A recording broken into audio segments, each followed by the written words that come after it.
Hello, it is 11:33. Look at that, how lucky.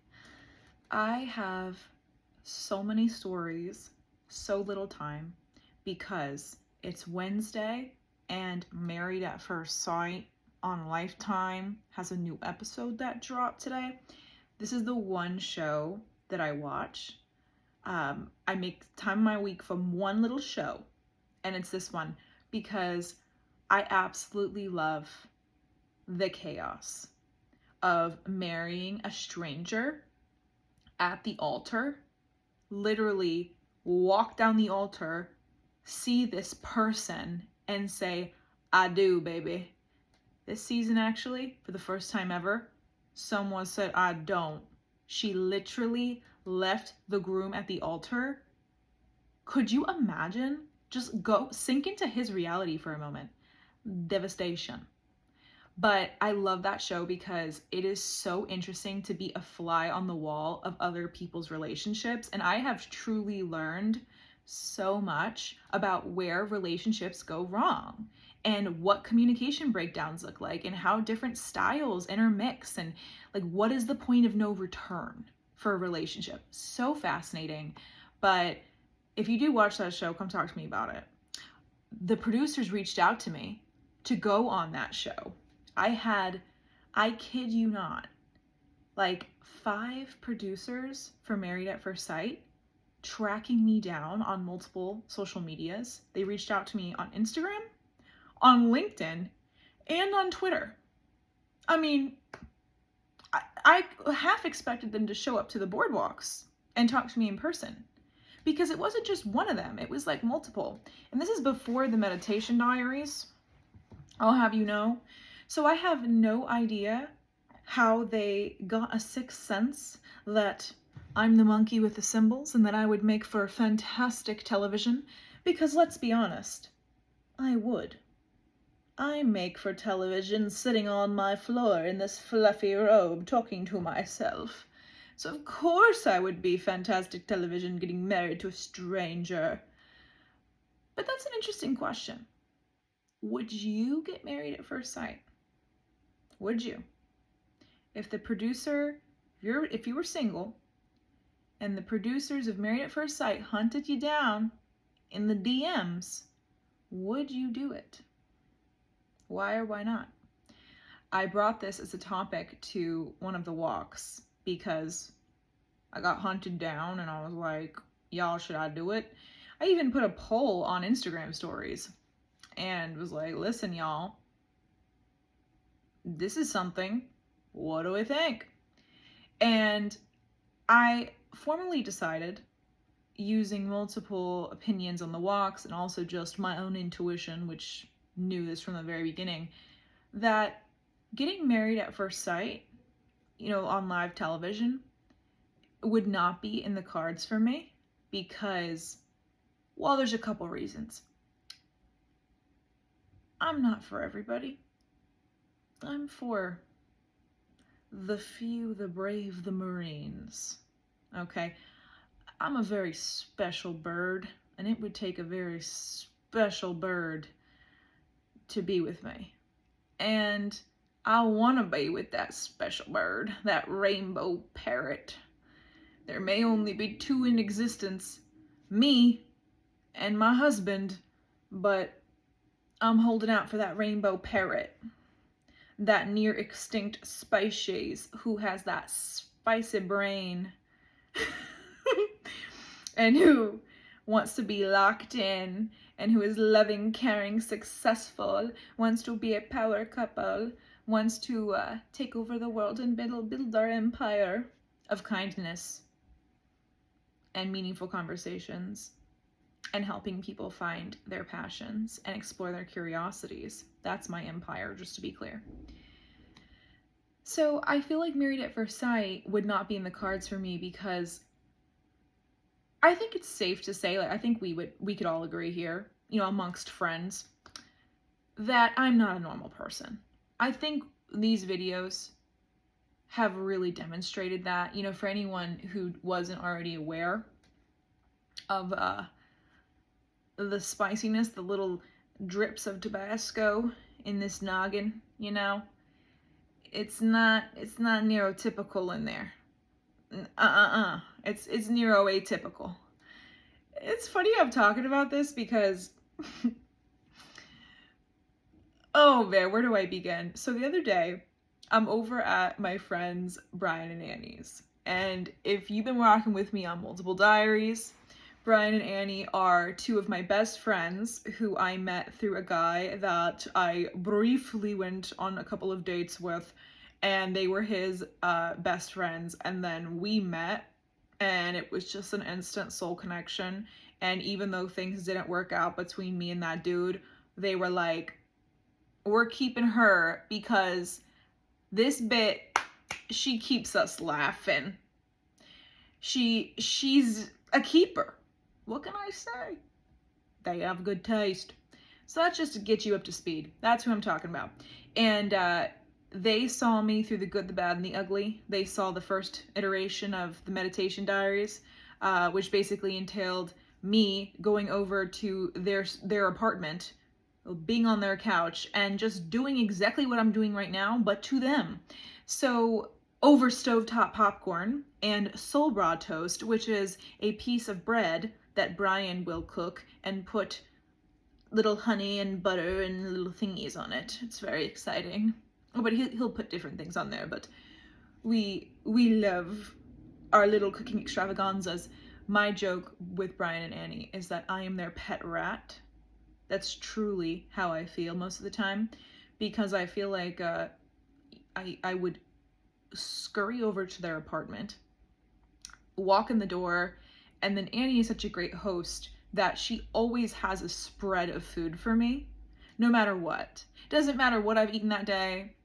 If I've eaten that day, Annie is, the chef has arrived. The apron may not be on, but she stays ready. That skillet stays hot, okay? Iconic behavior, honestly. True host, down to her bones. But the spread the other night was actually really hilarious because it's also artistic. She takes out a plate, and Brian bought all these Girl Scout cookies from his niece, who basically like called him on the phone and like issued a death threat if he didn't buy her Girl Scout cookies. And Brian is a PhD in bro science and is deathly afraid of seed oils. So spoiler alert, Girl Scout cookies are just riddled in seed oils. So this was a very compromising position for Brian, but he got forced into it by his blood relation to a Girl Scout. And that's okay, we've all been there, all right? She was a convincing saleswoman. And basically just said, here's the link or else. And he was like, bet, baby. So he ordered all these different boxes. So she takes out all the Girl Scout cookies and puts them on a plate with me, and then for me. And then she also, you know that special popcorn that's like caramel and super cheddary? She put the cheddary popcorn on a plate, and then she took a decorative penguin from Christmas and like put it on the Girl Scout boxes that she like laid out. So it was, oh, and a bowl of blueberries. So let's just run this back. Every variety of Girl Scout cookie, cheddar popcorn, and a bowl of blueberries. The range at Brian and Annie's is immaculate. I've never seen anything like it. It's truly inspired. So that's what we got going on there. But I was over there the other night, and we were just having a good old time. And I like to make these little jokes because we all know I have so many thoughts. I have so many thoughts that I can sit here on the floor and talk to you. I calculated it today. This will be video 22.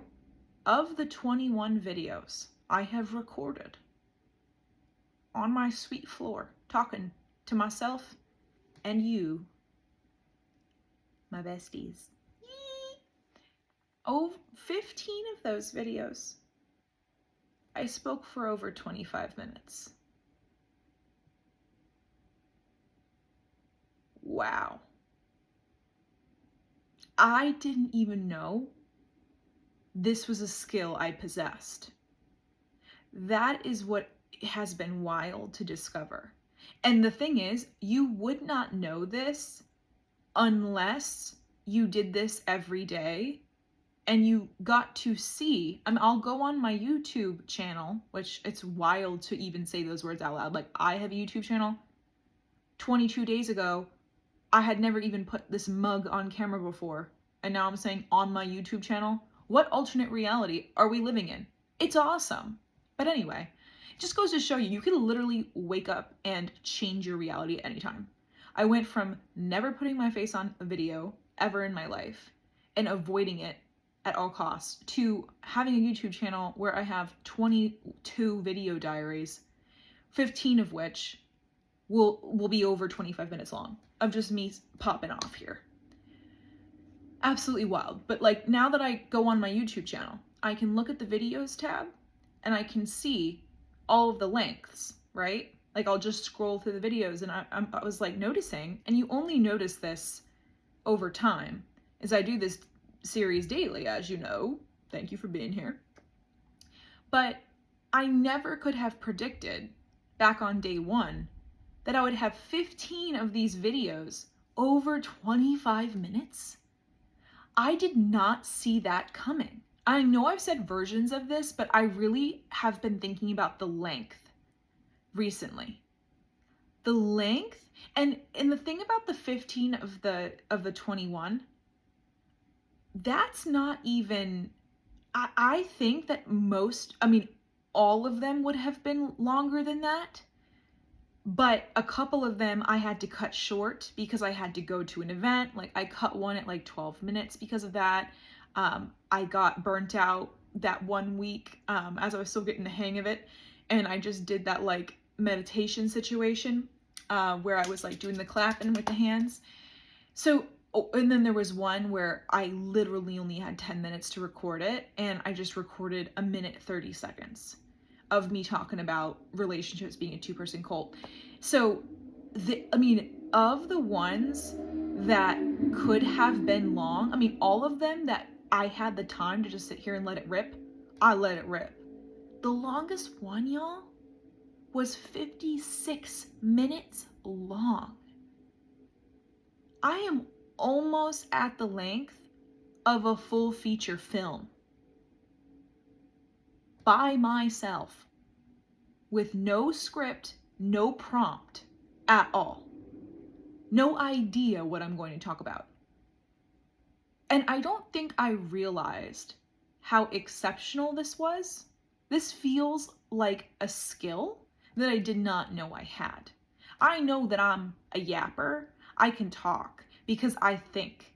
I talk fast, I think fast, I process logically fast. I can spin my words together in a way that's interesting. I knew all of these things, but I had never combined everything I just said on video form.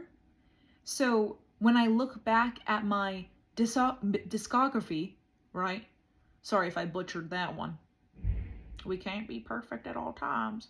But if I look back at all of my videos and I see the time of them, I remember when I recorded day one was so funny. Oh my gosh. Day one was the intrusive thoughts winning, okay?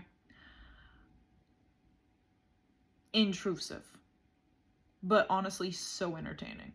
That day one, I believe, was like around 44 minutes long. And I remember distinctly saying to myself and others, that was a fluke and I have no idea how that happened. And I fully expected that that was not going to happen again. That is why, if you were ever wondering, if you've been following along on the Elle Meditation Diary saga on Instagram, that is why I originally started this by posting the full meditation diary on Instagram, which you can only post 15 minutes at a time. That's why I did that, because I was so convinced that these meditation diaries were going to be, 5 to 15 minutes. Boy, was I wrong.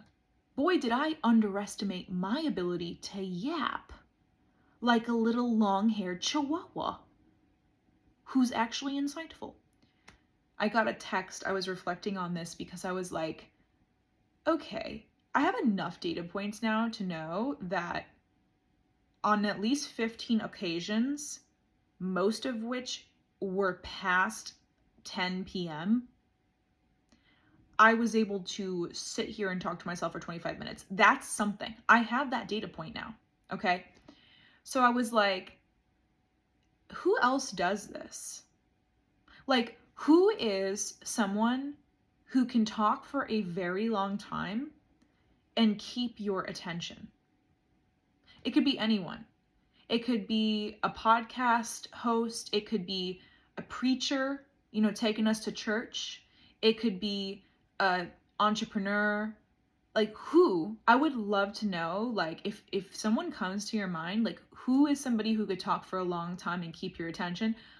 I actually would really like to watch some of their videos, because I'm seeing my ability to speak without any agenda, prompt, or script through a new light, and have like an appreciation for this as a gift, because people keep remarking to me that it is very strange and like awe-inspiring that I can do this. And I think that as the days go on and as people keep reflecting this to me, I'm like, oh, this is special? Because really what this feels like, if I'm being honest, is I think a lot. I think about everything I talk about all day long. And I'm processing the emotions and I'm processing the logic. And then when it gets to a point where those two things click together is when I will weave together an insight that comes through so strongly that I can just speak it exactly as I'm doing now. And I'm not trying to find the words. I'm not picking them perfectly or carefully. They're being channeled from, thank you, from the divine, the universal it. But they're honestly they're coming on the backs of me thinking about these things a lot. I read a lot. I expose myself to a lot of different styles of writing and thinking from all different ages and backgrounds. And I'm endlessly inspired by whatever and whoever is in front of me. So the people on my walks would be an inspiration, right? Anywhere I go, event-wise, inspiration. Anyone I talk to, the interaction that I have when I'm getting lunch. It could be absolutely anything. And so I think that that's what's been the most interesting to me, is that my friend Danny said this to me once before I started meditating via this series, because as you know, I had never meditated before, like sat down and meditated in my life. That was another learning. Apparently, me sitting down and going in to my mind for 30 minutes unguided is hardcore.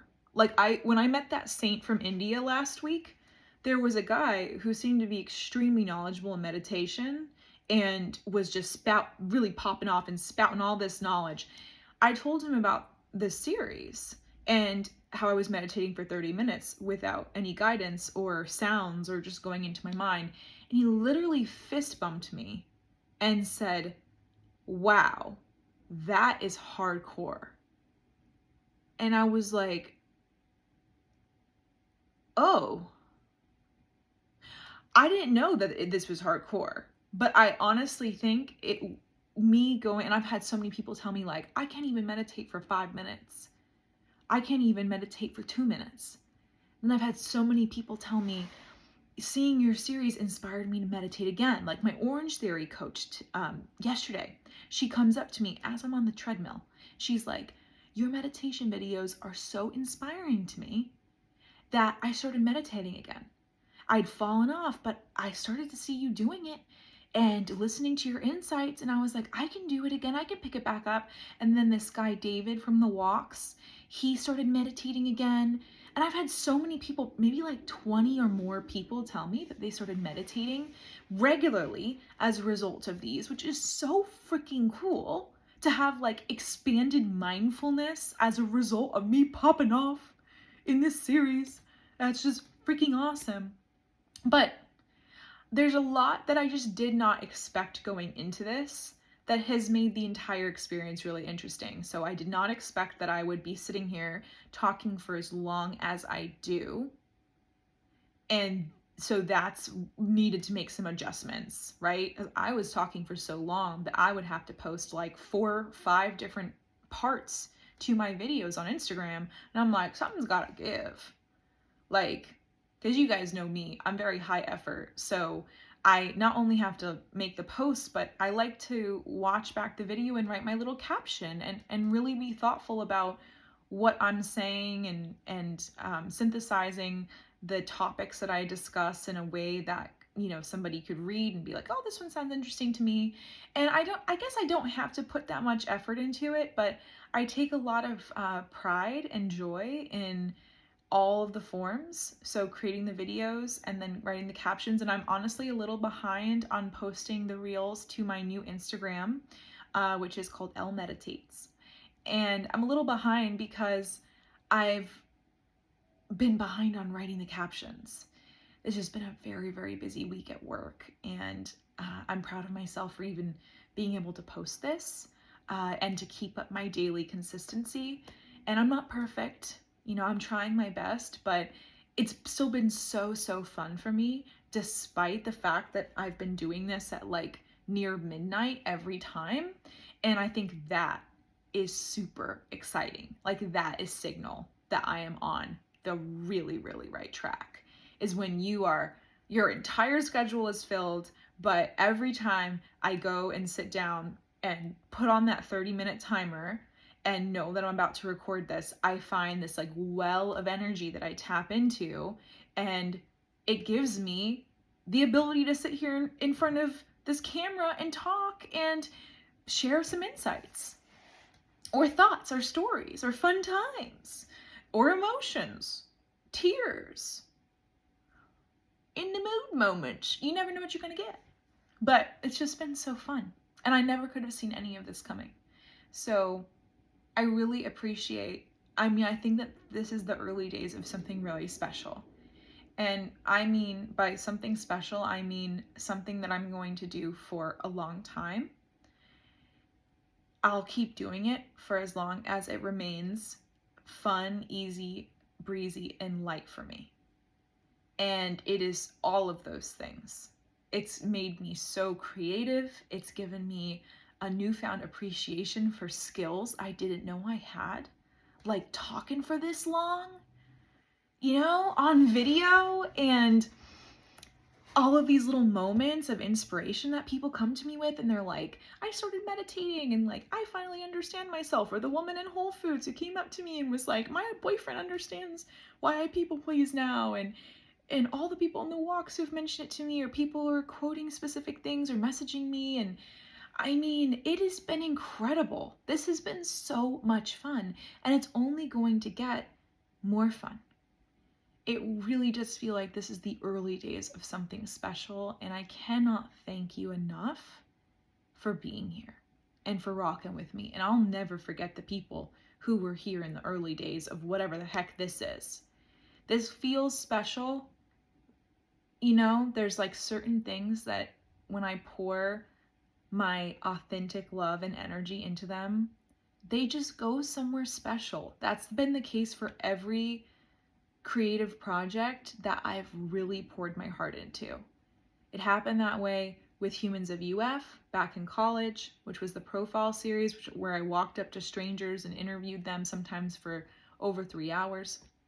And then I wove together their story into a hard-hitting paragraph, you know, chock full of emotion or representative of that core story they shared. It was like that with that project. People could feel my heart in it. It was like that for this political party that I created in student government back at the University of Florida.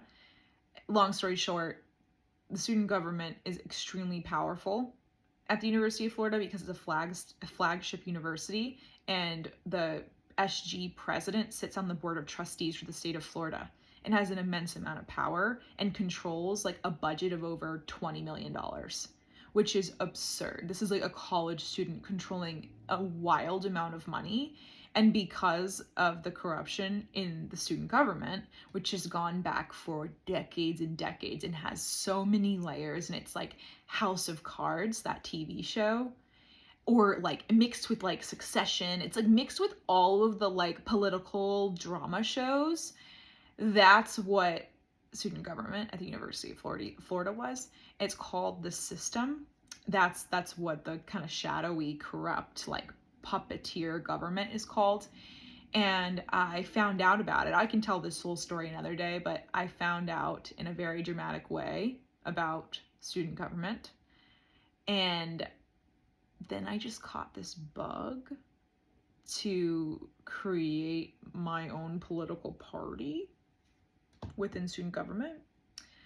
And so I teamed up with this ragtag bunch of misfits because I wasn't in Greek life at UF. I had rushed my freshman year and I like went through the rounds and basically like right towards the end. And this is you go to any SEC school, or school in the South, and rush of a sorority is a huge deal, huge rite of passage. And usually, you're a freshman girl, you're getting in, like everybody rushes, and you get all dolled up, you wear your finest clothes, you go to all the rounds, you do the ooh rah rah, and you like preference certain people on sheets, and it was just like really a journey. It was really emotional to see like, I don't even like talking about this, but you'd start with like, I don't know if it's like this now, but you'd start with people with your same letter last name. And so they'd become like your friends because you'd see them every day. And as the days would go on, because there were so many rounds, round 1, 2, 3, and at each one of the rounds, you get fewer and fewer houses because you start preferencing houses and they preference you back. And so your schedule gets more tailored because you spend more time at fewer houses so that it's more depth as time goes on. So there's round 1, 2, 3, and then you have prefs, which is like, okay, your top 3, and then there's bid day, which is like, congrats, here's your new home, right?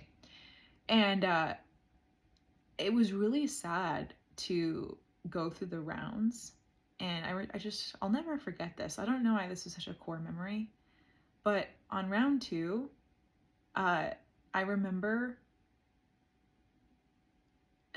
this was really sad. Because you're in this like tent in Florida. I mean, this is like dead heat. This is 90 plus degrees. Everyone's sweating. Like they have these little like portable fans, like desperately trying to keep your makeup from sweating off, look like a swamp monster. It's so humid. Oh my gosh. No hair would survive in that weather. So it's a stressful environment already. And I remember they would like, take out the schedules of like, how you did, basically, your performance. And I'll just never forget, after round 1, this is like round 2, where you still have a good amount of houses. There were multiple girls, like maybe 10, 15, who they had to pull to the side because they had blank schedules because all of the houses dropped them. And it was just like a chorus of people crying, of these 18-year-old girls crying. And it was like really messed up. Honestly, I think about that sometimes. I haven't thought about that in a long time. But like, how humiliating. I didn't quite know what to do with myself and like witnessing that, because you're on one hand you're happy because you have a full schedule and you got the houses you wanted. But you're telling me that after day 1, when there's at the time 16 houses, that all of them dropped these 10, 15 girls? Not one of them? Not one house? Oh, it was just a really heartbreaking process. I took little things like that really hard. Because a girl who I had gotten pretty friendly with, you know, like we were friends. We even like got food after day 1 together. She didn't have any houses on her schedule on day 2. And I don't know, it just like, I don't know if they still do it that way, but it was a little barbaric. It felt like designed for humiliation. And it did not feel kind. I don't know why I'm even really talking about this, but have you ever experienced anything like that? Where it was like, is this humane? Like, that's why I couldn't really go through with the rush process. I made it to the end and then basically was like, I don't know what house I want to be in. Maybe I'll just try to rush later. And I just kind of dipped from it. But anyway, long story short, I created this political party to rally against the system. So anyone who's not in Greek life at the University of Florida is called an independent, also called a GDI, which stands for Goddamn Independent, or GED, which is derogatory, by the way, a GED for short. And so I was independent. I never ended up rushing again because I just had a lot going on, and I was very social in college. I basically did everything but Greek life. So I was an orientation leader, I was an RA, I worked at the dean's office, I was in this kind of like prestigious thing called the agency, which was for people who got to work with like real world clients on journalism, marketing. I did just about everything on campus. I did my Humans of UF project, did a bunch of involvement. I call it involvement culture. I was a queen of involvement culture. I was everywhere, everything, all at once. I'm not kidding. So I didn't really need it because I had a lot of connection and community, but I took on this like fun little challenge of creating a political party with this ragtag group of misfits, and we ended up winning because I put my heart into that campaign. Like, this is what I'm saying. Whenever I put my heart into something, it reaches people, it touches people, resonates with people, and it goes somewhere really special. So against all the odds, even though, you know, the system at the University of Florida has, you know, built-in votes because of Greek life, and they are near impossible to beat, and they had only lost an election to an independent party like a handful, less than 5 times in like the history of the school, we were able to pull it off in spring 2015 by 127 votes. That's how close it was. But that required getting 127. It required getting all of the people in Greek life, the number of people, which I think that number was like somewhere around 6,000 of votes that they could guarantee pull. So that meant that as the independent party, we had to get 6,000 people to care about student government, very hard to do, and to vote for us. 2 impossible missions here. And we pulled it off and we won. And holy crap. That was another one of those things I put my full heart into. I gave it everything I got. I even dropped a class to win that campaign because I ended up not having the time. It was like between like rushing around for election day and doing this giant project that counted for 30% of my grade. And I was like, at the time I was, you know, I graduated summa cum laude. I graduated like a 3.96 GPA, and I could not function if I didn't get A's. The 3.96 was already a trigger. I had to accept an A-. It was actually this semester that I'm talking about. I got an A- because I was a little overwhelmed with all my responsibilities. I was managing campaigns and marketing and like taking photos. I was so busy. Like, that was peak performance. That Diet Coke got me through that one. Diet Coke in a dream, baby. Won that campaign. But anyway, that's something I put my full heart into, and we won. And then the boardwalks. The boardwalks are another thing I put my whole heart into, and people can feel it. And that's why it's this magical event where people feel at home and feel like I had someone tell me, like, this is the community that I was always looking for. And when I read the description on the website, I literally thought, holy crap, like, this is exactly the kind of person I've been wanting to meet. And I feel like this is a second home for me now. And I was like, holy crap, that's amazing, because I described the boardwalks as a second home for people who love meaningful conversation. So to hear someone like just ad-lib that to me in real life is amazing. But that's the pinnacle of something that I put my entire heart and soul into, and you can feel it. And that brings me to these. I think that these are going to be special because I know my feelings very well, as we've established. I definitely have experience in my feelings. I'm a subject matter expert in feeling the feelings. And I know how I feel when I really put my heart into something, and when I'm really passionate and like almost fanatical about what I'm doing.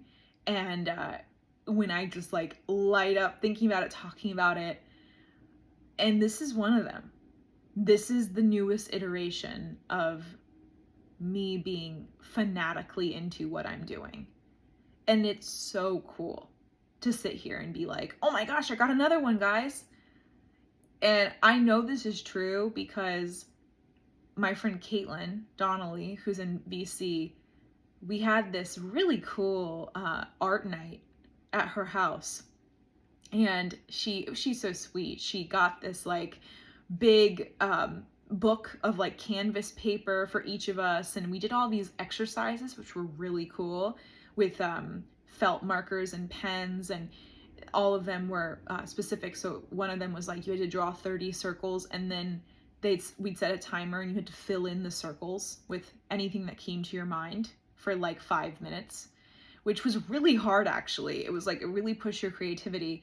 Or one of the exercises, because we would go in a circle and we'd rotate what the exercise was, but you'd have to come up with it. So the exercise that I came up with was write down any words that come to your mind for 3 minutes, as many as you can.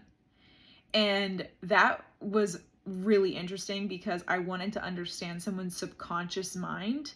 I feel like you see a lot about what someone's state is and what their predominant thoughts are by letting it rip with words for 3 minutes. And everyone's, which was so interesting, everyone's creation, there were only 5 of us there, looked so different. Like Caitlin's was like really orderly, like a list. Mine was like a giant like word cloud. And then the guy across from me's was like, he spun his canvas in a bunch of different directions. It was like his words were tilted, some were bigger, some were smaller. And the last guy was like kind of orderly, but it started to kind of like trail off, and his words were super cerebral. I mean, he had like Judaism on there. I mean, not that that's like a cerebral word, but it's like, why is Judaism coming to you? And I was like, are you Jewish? And he's like, no. I'm like, okay, wow. So he had that on there, and then he had like Pangea. Like, why are we thinking about Pangea, my guy? Like, we're taking it back to the Pangea days in the subconscious. It was so fascinating. Oh, and there was an interesting learning from that exercise because me and the guy across from me, who had the like tilted canvas in all different directions, we had very similar words, and we had very similar like personalities. So it was really interesting. And I had asked everyone, was there any word that you felt resistance to writing? Because you know me, I just love taking a flashlight to people's psyches. It's like, where was the resistance? Was there a word that came to you that you didn't want to write down? And they just loved that question. And the guy across from me was like, oh yeah, like the word sex was really hard for me to write. I was like, wow, why do you think that is? And he's like, well, I grew up in a really like restrictive religious environment, and I've been recently trying to like work on and reclaim my identity as a sexual being, and I wrote it to empower myself, but I feel that resistance like deep, deep, deep in my soul still. And I know I'm proud of myself for writing it, but I also realize that I'm not fully liberated. And me even hesitating to write that word brought that to my awareness. I was like, wow, that's music to my ears. Here's a funny counter though. I also wrote the word sex and I felt no resistance. And I mirrored that to him. I was like, isn't that so interesting how we could both write the same word? I also come from a restrictive religious upbringing, Roman Catholicism in my case. And I had a very strange relationship with sex for a very long time. I was not a sexual being for a long time. If you've been rocking with me through all of these diaries, you've heard some of my stories from the hallowed halls of Catholic school from grades pre-K to 12th grade. But all you need to know is I was sexualized, but I was not sexual for a very long time. So I also had that same kind of story, but I've been working on my self-concept in my relationship to sex and stepping into my flowy, beautiful, delicious feminine power in large part to these videos because they have helped me so much with just like accepting my full self and being really proud of the way that I show up and all of my shades and my vulnerability and being able to like cry in front of people. These videos have just transformed everything I just said. So I had just started to do them when I went to Caitlin's that night. And why I'm even telling you this about the art night is because I was telling the group, it was a small intimate group, about the meditation diaries because Caitlin was like, I've been seeing your meditation diaries. I think I had done like a week's worth at this point. And she's like, it's really interesting because there's not that many people engaging with them on Twitter. And at this time, I was actually posting the video itself and like a very elaborate caption. I was even going in and like quoting myself. I mean, I was really, when you first start doing something, you give it your all effort. And then as time goes on and you get 22 days in, you're like, baby, something got to give. This is hard. So I was still kind of in that swing where I was being super high effort. And she was like, oh, I just, find it really interesting that they're not getting that much engagement on Twitter. And I was like, oh, I honestly didn't even notice that because as we talked about, and as you guys know, like the metrics and engagement just don't matter to me. Like that is not my goalpost for success with this. My goalpost for success is the fact that I'm meditating for 30 minutes and talking about it and then posting it with my face and my lips flapping and saying something. That's my metric for success. Anything beyond that is a thrill and a delight. But it was just such a funny reflection because I feel like that was me running up against what people from like with other people's frames of success. Like I think if me a couple years ago were to post videos, I never would because I wasn't in the right place. I wasn't confident enough and I didn't accept myself enough. I had too much perfectionism running through my veins. But years ago, if I were to post videos of myself on YouTube and they got less than 100 views, I think I'd be crying in my bed. And I'd probably delete them. And I'd stop the series if it didn't get traction in like, I don't know, a week, 2 weeks. And I'd blast it everywhere and I'd be really thirsty for engagement. And I'd like ask people to like my videos and like subscribe. No, I don't give a rat's ass about that. I really don't. Honestly, I told my friend Talia tonight, I'm excited for these videos to grow with me. I am already so thrilled and pumped with all of the people who've reached out to me. So many DMs. And these are not really even getting that many views, y'all. So I can't even imagine if you were to just go from 0 to viral overnight. And I'm not saying these are going to be viral by any means, but what I am saying is I know myself and I know I'm committed to doing these every day. And if you do something every day with enough passion, I really do feel like I'm passionate every time I sit here and I'm like speaking things that are interesting and people are tuning in and who knows what I'm going to talk about, and it's really fun. But if I just keep doing this every day, I think eventually it will be something. Or it'll be something to someone.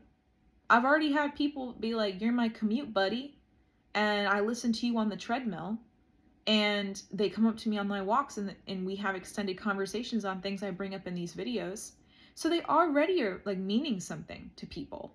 So by nature of like compounding interest, if I just keep at this every day, which requires no effort because I'm just meditating and talking to myself, which is effortless, if I just keep doing that every day, the numbers are eventually going to expand, right? So it's just very interesting. I'd like the series to grow with me. I love what it is right now, and I think it's really wonderful. But this leads me to an interesting point. Well, actually, let me finish why I took you to Caitlin's. Because Caitlin, she asked me about the metrics, and she's like, oh, it doesn't bother you that like you have less than 100 views? And so she said all this, and I said exactly what I just told you.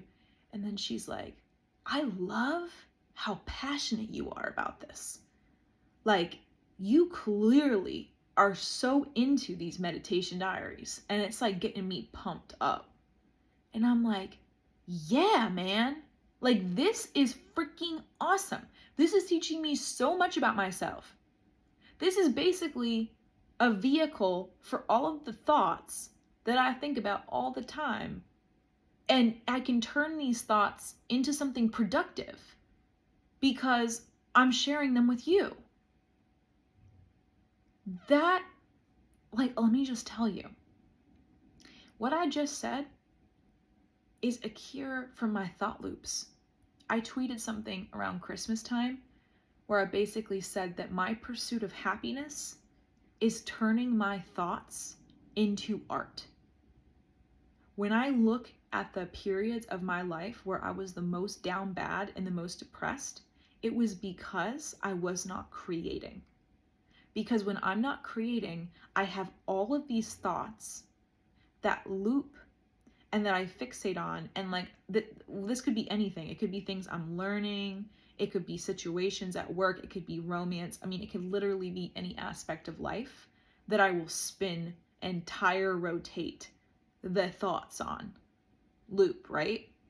And I realized through starting to write again, and the walks were really like the path of me realizing like, oh my gosh, you know, I have a purpose. I have a vehicle for creation. That was my first vehicle for creation, is to create like physical energy in an energy container on a weekly basis. The walks like put me on the path. And then I started branching out with my writing. And I was always writing on Twitter from the head, like especially analysis of the walks or like little things or tips or little lightweight stories. But then when Twitter expanded its character limit to be like, I think it's like 10,000 characters, that's when I started writing again. I don't think people realize that that was a huge factor as to why I started writing again. Is when Twitter opened up that allowance on character limit, I found my voice again because I no longer felt constrained. Because that constraint, I do like that constraint sometimes, especially when I'm tweeting out my ideas, because you know, you got to be concise and you got to be punchy. But a lot of my best insights happen in stories that can't fit in that character limit. So when Daddy Elon expanded the character limit, I felt liberated. I literally felt like a bird flying out of a cage. Pun intended, because of Twitter. Bird. Okay. Tweet. I felt so free. And then I started writing, you know, long form again. And then I started sharing some of it on Instagram stories. And then I eventually started doing like mood boards where I was like, oh, this is fun. And then I started writing vulnerably, not having to hide in Instagram stories, but actually writing it on Twitter. And then I started doing like pseudo profiles again, which is something I always love to do. And then I started doing these videos. So it's absolutely amazing. It didn't start off like this. I had to like build up to that. I had to use my training wheels to get to this level where I'm sitting here in front of you. But I think through and through everything I just told you, It's like my appreciation for the fact that I'm even sitting here is so high. I'm so immensely grateful that whenever I tell someone about this wacky series of me sitting here and meditating for 30 minutes every day and chatting about it, it's so exciting to me because it's an adventure. It's literally a surrender experiment. I have no clue what I'm going to say, do, act, or feel. We're both just as surprised every time one of these pops on the channel. And that is so cool. I have gotten closer to my authentic self doing these. I mean, every single thing I just listed, from the walks to the writing to eventually sharing the writing on Twitter instead of Instagram stories, to the mood boards, to these diaries. All of these things have like pushed me inches closer to my most authentic self. And that's why this is so fun. And I realize this is going on really long again. Oh my gosh, how does this keep happening? It's shocking. I'll save some of the Talia insights for tomorrow because we did go on a walk today and it was so lovely. And I'll just give you a little nugget because it's related to this. She was like, she had seen what I was doing with the daily videos and knew how big of a deal that was for me, and she had felt really inspired by it. And I've been telling Talia for a long time, you know, Talia, you are such a gifted speaker and you have such a incredibly potent presence about you. And I need to like feel you on social media. And she started writing on Twitter. She joined Twitter for the first time ever. Started writing on Twitter. I've just been so proud of her to see her growth. And so she's kind of on this same like character arc where she's having to dabble and then work her way up to video. And that's just how you have to do it. You have to start somewhere and build your confidence. But she started doing these videos in her car called Talia Talks. And basically what I recommended that she do, because she's a coach and she has these incredible breakthrough moments with her clients, I'm like, okay, well, I know you can't record the session, right, where the breakthrough is happening, but what if you just recorded whatever floated to your heart, or like the main insight or whatever you felt really like jazzed about from that session in your car and posted that? And so she eventually ran with that and started posting them. And today she comes to me and she's like, you know, I'm really feeling a block about the lack of engagement. Like, it makes me wonder. She's like, I like to know that what I'm putting out there is resonating or having some kind of impact on at least one person. You know, that feedback loop of somebody coming up to like me in a Whole Foods and being like, oh my gosh, like I had your boyfriend watch your video on people pleasing, and like it really helped him understand me. She's like, that's the kind of feedback that like I need to keep going because I do it out of service. And if I'm not like reaching anybody and nobody is watching and no one cares, it's like it's really hard for me to like justify this time spent. It's like feels embarrassing. And I was just like, oh, that's so interesting, because I feel like when you create something that feels really like deeply authentic and like the purest expression of you, you just do not care about the vanity metrics. And so I kind of like brought that to the conversation. And she's like, oh, that's a really interesting idea. And I was like, yeah, did you feel that way about your TED Talk? Because she had given this amazing TED Talk last year. And she was like, no, not at all. Like, I didn't care about those metrics at all. I was just so thrilled to give the talk, and I was so happy with how it went. And I loved seeing how it moved the audience live. And she's like, I know I made an impact in that room, and I saw people crying, and she's like, that was enough for me. I was like, okay, so my reflection for you is like, maybe these videos that you're doing in your car, the Talia Talks, there's an aspect of them that's missing, that's like preventing you from being able to detach from the vanity metrics, because it feels a little bit more like a performance than it does authentic expression from like your truest gift. Because that's what this feels like for me. It feels like an authentic, raw, real expression of me with no level of performance, no, I mean, which is saying a lot coming from a recovering perfectionist. And I do not care about the reception or if it gets any views at all. And I really do feel like if you create from any other place than that, you're going to burn out. You're going to be really hard on yourself. You're going to constantly chase the algorithm. You're going to be in a rat race against all other creators. And you're going to fall off the map because eventually it's going to get real old and real hard real fast. So what I encourage you to do, similar to like what I told Talia, is how can you really like sink within yourself if you're a creative person and ask yourself, like, what is the purest, truest expression of my gift? What is my gift? What is something that is uniquely me that I absolutely love to do, that I would do for free every single day, every single week? For example, for me, the walks, that's part of my gift.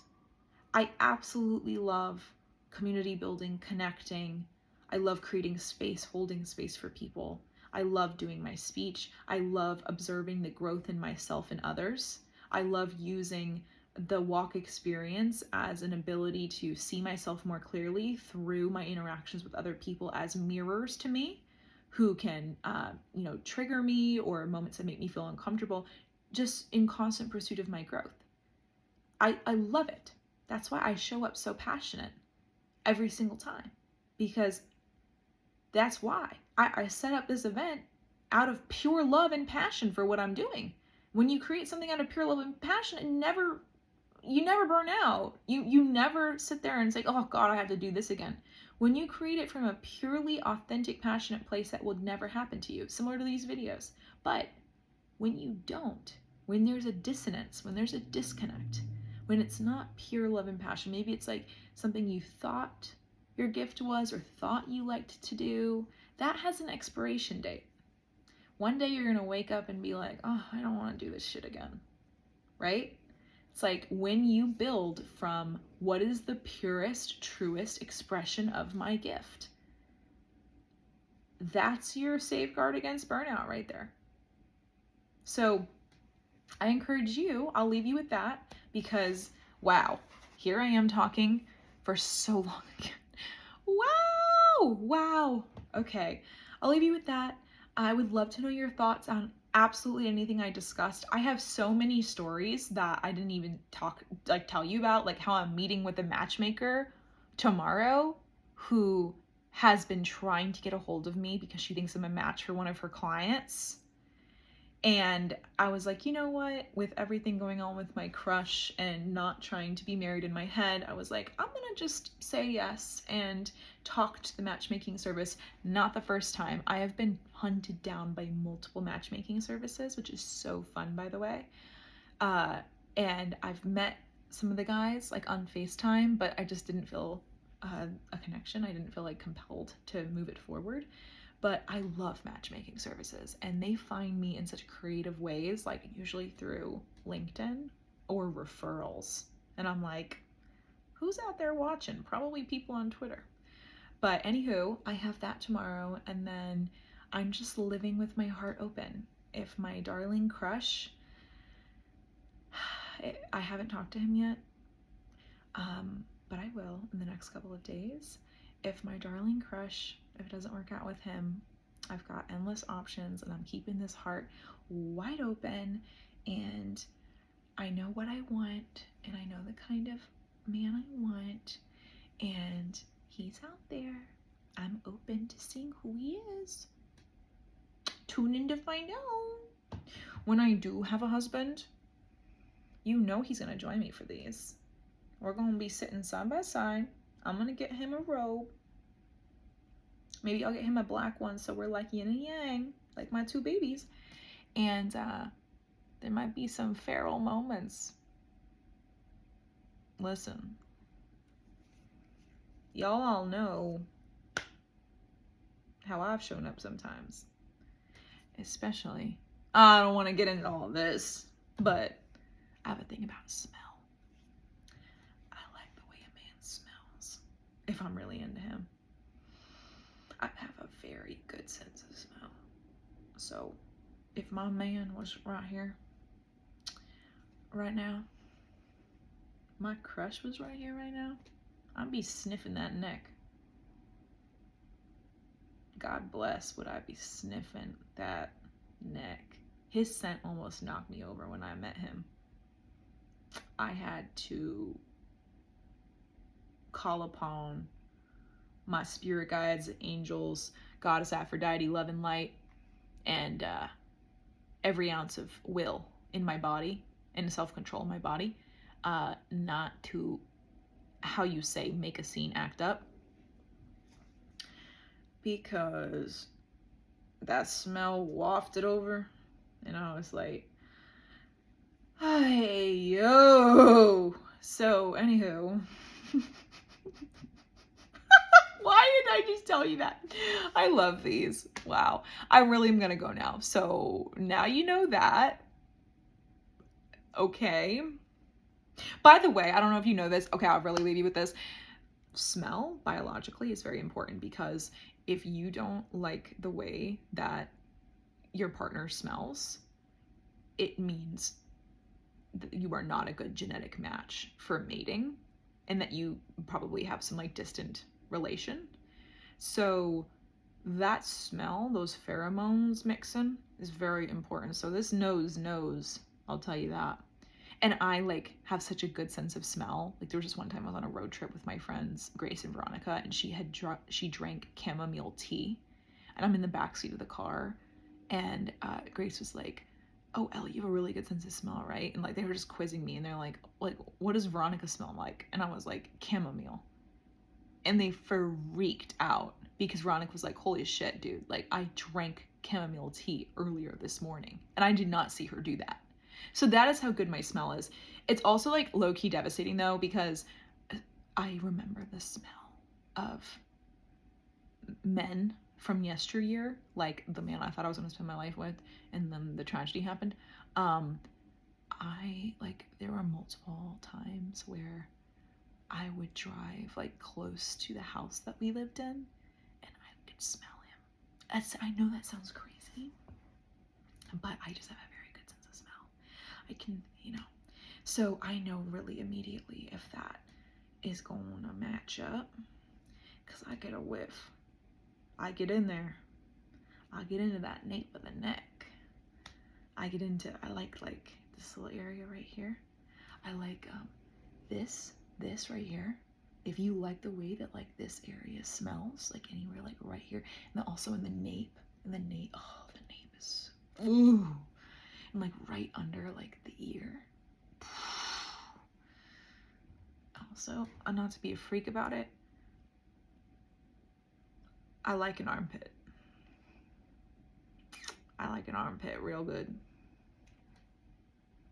I'm a little bit nasty. I'll just admit it. While I'm here, like, I like an armpit. Like, I mean, you guys can see this coming because of everything I said in prior diaries about being locked in and a little obsessive, but like, if that smell hits me right, I will live in your armpit. My new zip code is armpit, USA. Signed, sealed, and delivered. I'm moving in. I will have my face in that pit all night, all day. You will walk through the door and I will say, give me the pit. Bring me the pit. Please. So now you know. That's my soliloquy on pits. Let's armpit max in 2024. I will have an armpit to sniff by the end of this year. You hold me to that. And I have a preference on whose armpit that is, but we'll see if he starts acting right. Because you gotta be a real good man to deserve that level of okay? When I like take up shop in someone's pit, you're gonna need to be bringing that A+ game. You need to be bringing that summa cum laude 4.0 type beat to deserve the loving on that armpit that you will receive, okay? But I'm gonna leave you with that, my darlings. This one, This one was a ride, wasn't it? Dear me. I'm gonna go watch Married at First Sight. I love you so, so, so much. And I have like 50 stories to tell you tomorrow. So I can't wait to see what tomorrow brings. I love you so much. I hope you have a great week and see you later. Bye. Talk to you soon. Good night.